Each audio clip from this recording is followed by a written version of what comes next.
higher education system should be a place where different ideas can come. I think to prevent that exchange of dialogue from happening, you're breeding intolerant people for the real world. Will those trans kids grow up? This is free speech. Instead of presenting arguments, they exercise the heckler's veto and just scream down anyone who disagrees. You're in the marketplace of ideas and people don't want to buy what you're selling.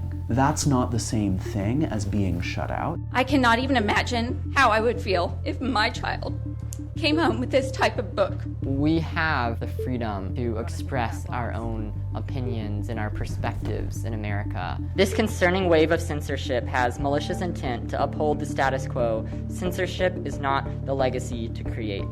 Thank you.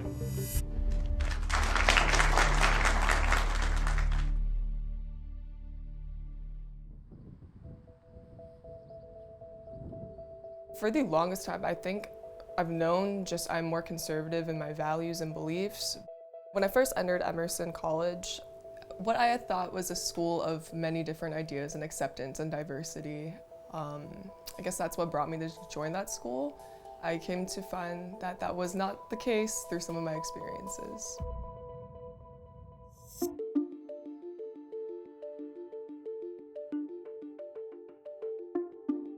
Getting involved with Turning Point, I definitely knew that this is going to be an interesting combination. Openly conservative student org with a very openly liberal college campus, and I thought the two, while it seems strange, it could work together. The tabling event that sparked all the uproar essentially was the communist event that we hosted, speaking about the numerous atrocities committed by the Chinese government.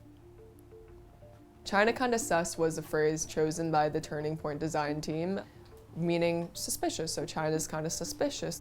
At the end of that tabling event, we saw online that somebody had posted a picture of the China kinda sus sticker, explaining how Emerson College shouldn't allow a group like this on campus. How are they able to exist here? The next morning, the school sends out the email from the president condemning the recent Asian hate attack that occurred on campus. And from that email, a lot more hate just was received online. That the real intentions of something are completely removed. Like the whole idea of talking about communism and having this discussion is completely stripped because now it's just seen as an Asian hate attack. What are you cooking for dinner? Pork bone soup? Pork bone soup? They would call me racist, a white supremacist. Like that's the more stereotypical comments you hear. But then there was also people like making it more personal and talking about, as an Asian person, you shouldn't have done this, and also associating my race to me and saying that, well, you're half white, so you should have recognized that side of you that has privilege. It's this weird, it's this weird situation. I think that even in a time where we have seen this rise in anti-Asian hate and some of the discourse surrounding COVID, naming it the Wuhan flu and stuff, still, no matter if it's an inconvenient time, I still think you should be able to speak on the atrocities committed by a foreign government.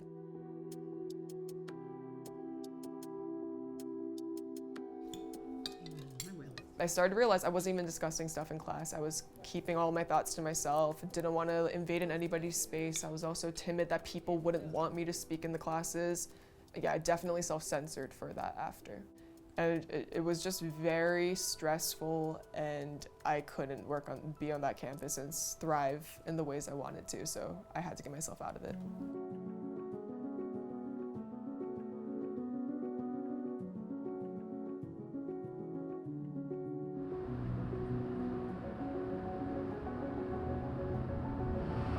There's definitely a kind of very perennial narrative that, left-leaning students on college campus are committed to shouting down the voices of people they don't like and censoring their classmates and just opposed to free speech. It's definitely not an unfamiliar narrative if you have spent any time doing any kind of left-leaning work on college campuses in the past several years. So, I am trans. My pronouns are they, them. This is a realization about myself that I came to actually shortly after I decided to come to law school. I really started to get a sense of, oh, okay, There are other ways of living, there are other ways of being, there are other ways of living outside the gender binary. I managed to fracture my kneecap at a law school dance, which I didn't realize was possible.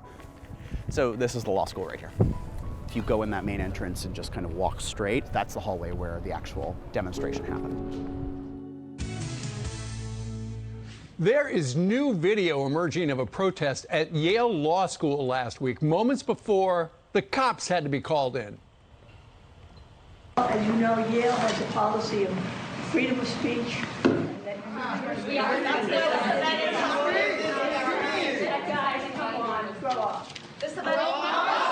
It was very unfortunate and alarming and volatile, and it shouldn't take place on a law student campus in a law school classroom. That's exactly right. These are future lawyers who are protesting you being there. Alliance Defending Freedom, or ADF, is basically, it's a very well-established organization on the Christian right. They are a group that engages in legal advocacy, legislative advocacy, a lot of which is in one way or another designed to discriminate against and shut LGBT people out of public life. ADF has been designated by the Southern Poverty Law Center as a hate group. We told you, Monica Miller, this is what it would be. Will those trans kids grow up? You guys, this is free speech. This is free speech. We were loud, we were unapologetic, we were present, but we were also entirely peaceful. The way that this has been spun is that our protest was somehow an act of attempting to censor right-wing voices on campus. I mean, to be clear, it was not. It was an attempt to call attention to the policies that the person being invited to campus had espoused, and I think to call that censorship, which I understand to be institutional or governmental repercussions for protected speech, to call what we did censorship, I think just profoundly dilutes the meaning of the term. Okay, the book battle continues in Katy ISD. Tonight, a group of parents say they are shocked about the kind of books available in high school libraries in Katy ISD. Yeah, they read passages from books tonight they consider to be pornography. I love books that are like just but like. what I've heard from them, like you just know there's stuff in it. like this, I would love to read that book. Someone would like this, really like. Mm-hmm. Well, the other book from this author is really good. Like, I would love that book. But yeah. So we got boxes and boxes of books here. Each of the organizers will have some of these that they'll bring back to their homes so then they can bring them to school on the day of the distributions. Some of these books, like Cinderella is Dead, is on the book list of 850 books that Representative Matt Krause has deemed vulgar or harmful to students. That doesn't even make sense. Those 850 books are what school districts across Texas are looking at, and they are banning books on that list.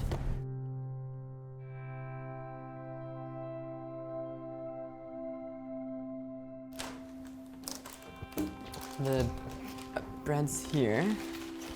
Katy is a very diverse area in many parts. Where I live and where many of the high schools are, it is extremely diverse, not only in ethnic background, but also in LGBTQ identities. All right, now here's the shoes. I know you made them a little bit differently. I relied on having access to films and books and content on the internet to affirm my identity and provide resources that were necessary in becoming who I was and not what others expected me to become. And there's no doubt that these books are being banned because of why they are rather than what they are.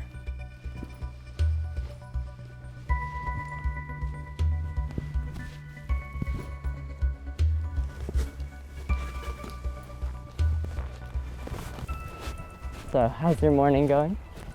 We have to distribute these books to students because they are not readily accessible, and the books that they do have easy access to don't address the particular issues and struggles that they face every day. Hello everyone, I'm so glad y'all are all able to make it for our first book distribution of Katy ISD Freedom Week. If students don't have access to literature and internet content that affirms their identity, then they're not set up for success. I fear that they are going to feel alone and hopeless like I was many years ago.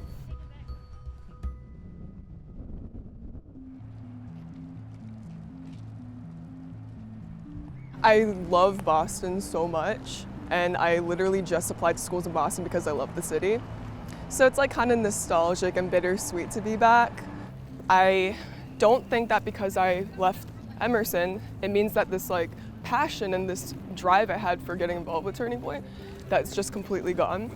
So I'm here to come back and help. And we're trying to get the org back up and running. It's a little bit hard after the entire school comes after you, but we're gonna be going to table soon.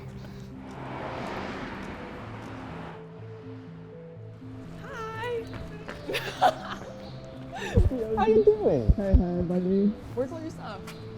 What? Where's all your stuff? After this whole sticker situation, we were told that we would be suspended until the hearing took place.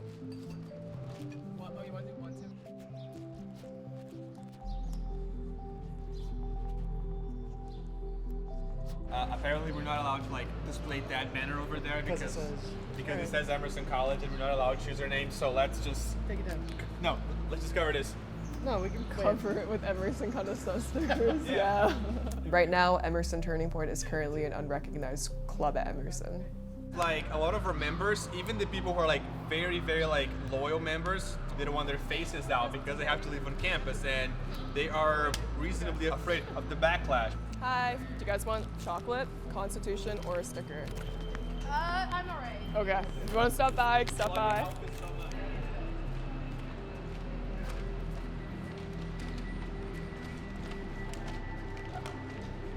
That was an interesting reaction. I see it as a censorship issue for sure because of the effects that followed after. It resulted with kids feeling even scareder to comment on something, share a different opinion. The ways that these schools choose to go about these problems and these differences is that they take this very overly flowery approach and as if they want to hold the students' hands through these differences when sometimes that back and forth is necessary on campus. I think to prevent that exchange of dialogue from happening, you're breeding intolerant people for the real world. Oh, I forgot, I'm sorry, Liz.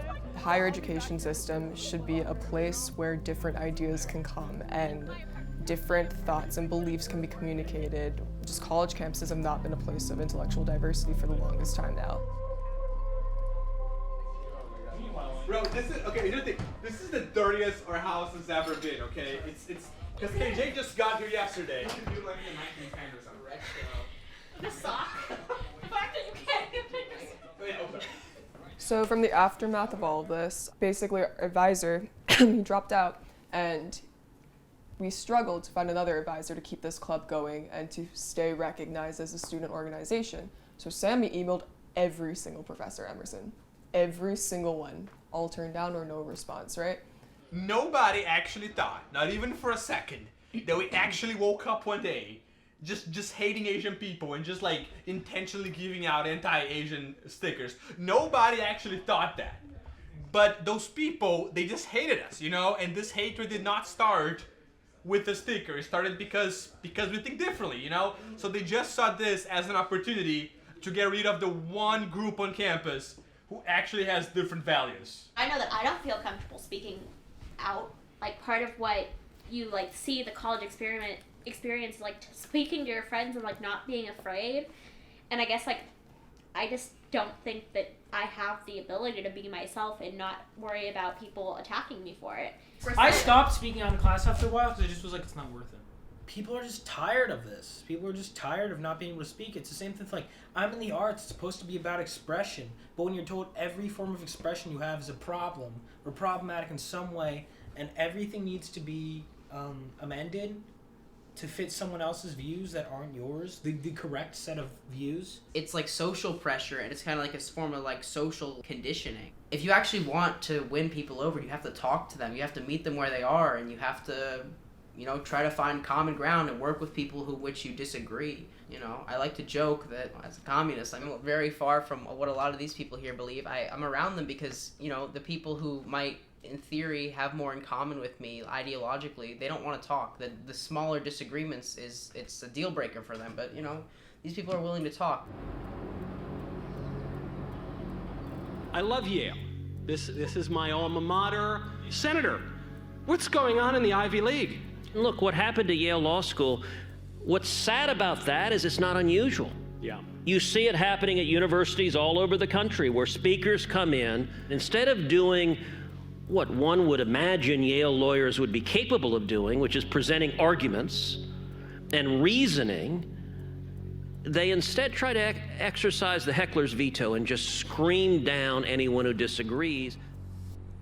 In the wake of our protest, a federal judge sent an email to all of his colleagues on the kind of, because apparently all of the federal judges are on one big email listserv, which I did not know. But he sent an email to all of his colleagues calling on, you know, everyone who had participated in this protest to be identified and barred from clerkships. And clerkships are like these, for many people, they're the first job you have out of law school. It involves working for a federal judge and helping them write their opinions. And they are, for many people, a real stepping stone into much of the legal profession. So, you know, calling for students who participated in this protest to be barred from clerkships is a really big deal. And I just find it so ironic that the same right wing, the same conservative actors who are characterizing this protest as a form of censorship are then in the same breath turning around and calling for the identification, outing, and, you know, professional reprisal against people who actually participated in this protest as an exercise of peaceful free speech. You know, the administration came out and said that it was a peaceful protest. And I think that's important. Yeah. That feels like that's getting lost. We all understand, like, universities can place some restrictions on protest, but then she acknowledged that we stayed within those limits. That was important to me. But I was a little bit disappointed, like, that the statement didn't include more of a recognition of the purpose, which was that queer students were kind of protesting a hate group on campus, and it wasn't about conservative students or the Federalist Society. It was about the so-called Alliance Defending Freedom. But having an organization that is a literal hate group platformed at a place like Yale Law School, it sends a message that this is someone worthy of debate, worthy of conversation. And I think the question that I would have for folks is, like, where do you draw the line? There needs to be a conversation and a reckoning with, like, why do we still need to have those debates when it comes to people's basic human dignity? I obviously went to law school because I enjoy, like, engaging with ideas that I don't agree with and people I don't agree with, and that is, like, our profession. But there is a line when my dignity is the thing being debated and my equality is the thing being debated. And so I don't have a lot of sympathy for, like, the conservative students who say they feel censored because people maybe roll their eyes when they said something in class. The fact is, they're not being censored. They're not. They're being made to feel uncomfortable. And uncomfortability and censorship are not the same thing. It's what makes these claims of, like, oh, we're being censored, we have to self-censor, just so hollow to me. It is difficult to be a black student at Yale, a queer student at Yale. It's difficult to be a first generation or a low income student at Yale. It's not built for us.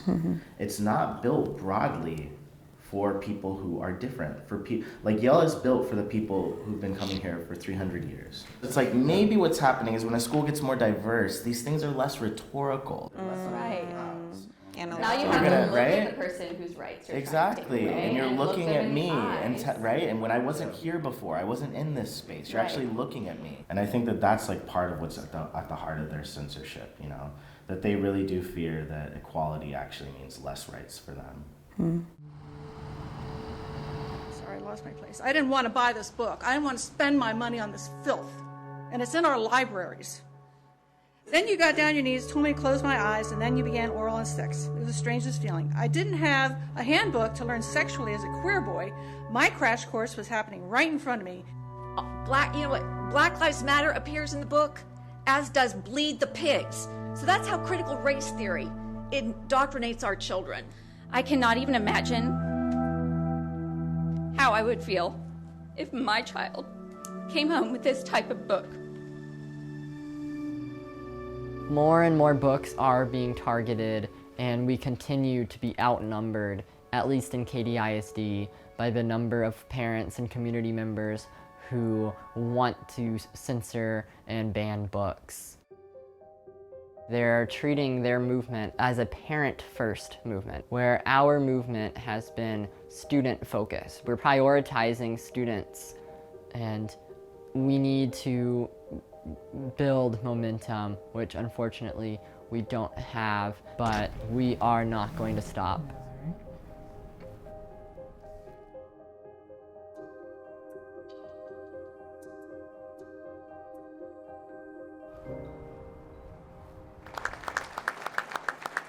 Congratulations to the entire Spartan cheerleading team.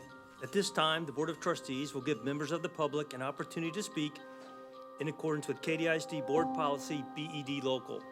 Board members and district officials, we distributed books to more than 150 students this past week, and the impact that it has made on students is nothing but positive. We need to be represented in the literature we read in class and have access to in school libraries, and we must take ownership of our own education. This concerning wave of censorship has malicious intent to uphold the status quo that keeps queer students and BIPOC students struggling each and every day.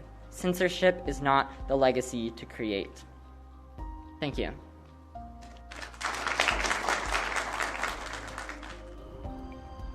We have the freedom to express our own opinions and our perspectives in America. And we of course have the right to challenge the status quo when it keeps certain people struggling. And when we see certain people combat that and tell us that we're doing the wrong thing, that just means that we have to go stronger and that we're doing something right. Have you heard about our club before? To me, it is extremely important to have that exchange on campuses. I think without having different opinions out there, there's no room to check what may be seen as a bad idea with a good idea. I think to have that constant check and balance of each other is necessary. And if a person's gonna choose to shut me out for that very reason, I sadly, sorry, take it as their loss. You just shut out opportunity to be friends, and we could have had great conversations, but. I have heard people and I have had conversations with people who I think quite sincerely believed that having people look askance at you for something that you say is a form of censorship akin to banning books or akin to kicking you out for holding an opinion. And that's just not true. You're in the marketplace of ideas and people don't want to buy what you're selling. That's not the same thing as being shut out.